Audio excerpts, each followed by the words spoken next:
Good morning, everybody. Welcome to Faith Friday and another motivational moment. I don't know what you've been praying for.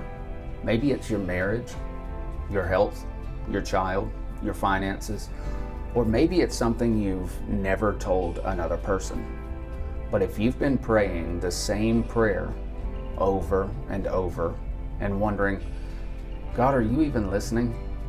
Then this message is for you.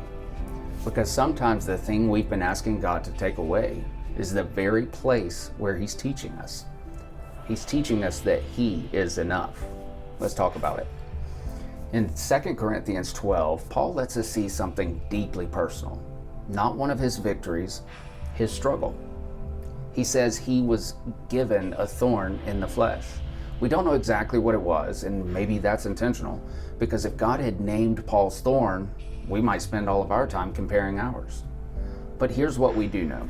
Paul wanted it gone. In fact, he writes, 3 times I pleaded with the Lord to take it away from me. Can we be honest? We love the stories where God performs miracles, where prayers are answered, where everything works out. But this story is different because Paul, the man who planted churches, performed miracles, and suffered for Christ, prayed, Lord, take this away. And God said no. God didn't say, I'll remove it. He said, my grace is sufficient for you, for my power is made perfect in weakness. Paul asked for removal, and God offered grace. And if I'm honest, there are times we don't want grace. We want relief. We don't want endurance. We want the answer.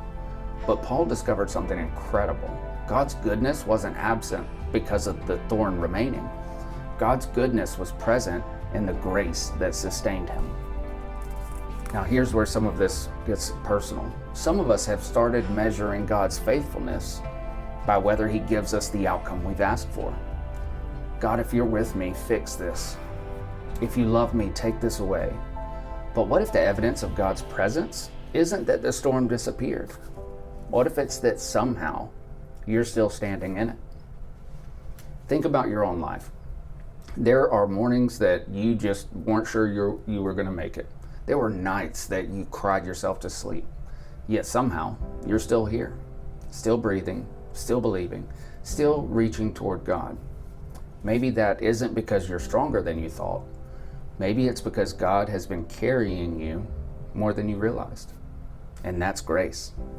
Sometimes grace isn't an overflowing reservoir. Sometimes it's simply enough strength for today, enough peace for today, enough courage for today.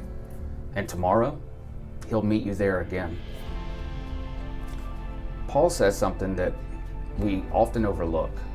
His thorn kept him from becoming conceited. The very thing he wanted removed was accomplishing something inside him. And I wonder how often that's true for us. We're asking God, get me out of this, while God is saying, I'm trying to put something into you.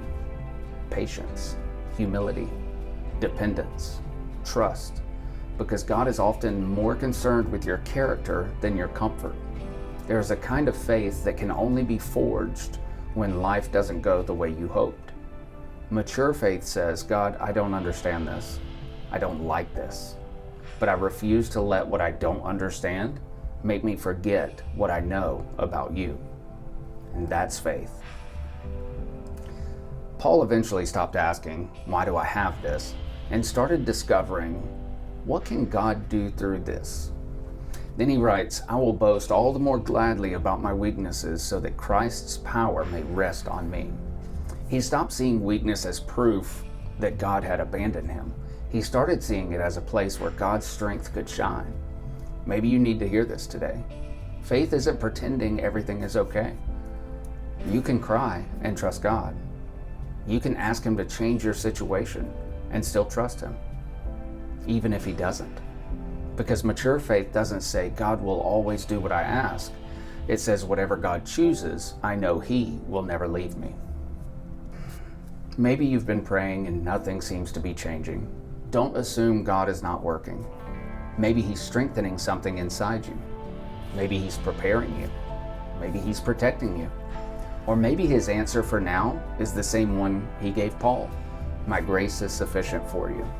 Whatever God chooses not to remove, He will always provide the grace to walk through. Not because you're strong enough, but because He is. So today, if God removes it, praise Him.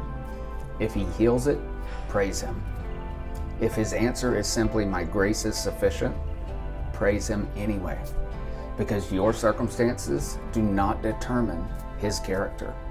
Your pain does not cancel His promises. And your unanswered prayer does not mean that you've been forgotten. The thorn may remain, but so does God. I'm Wes Bray, and this has been another Faith Friday with Motivational Moments.